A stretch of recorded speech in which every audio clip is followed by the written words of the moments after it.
good morning. So guys, mag-ano na po ta guys, kana magluto ta for Saturday. Alright, ito.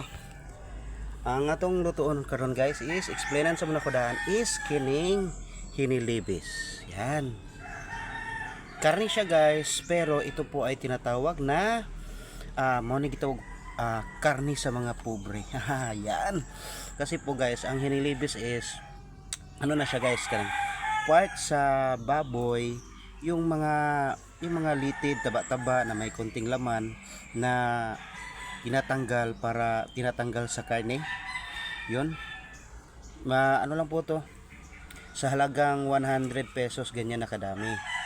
Yan ang karne ng mga mahihirap.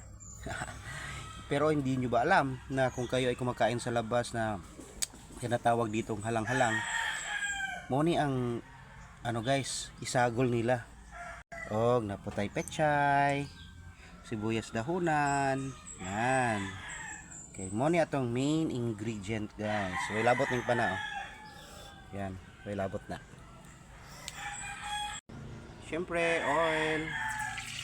Yan, konti lang guys, konting oil lang. Yan, medyo mainit na yun. Kanina ko pa yan nilagay eh.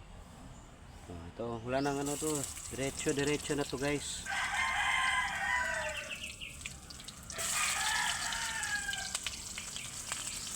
Ito, luya.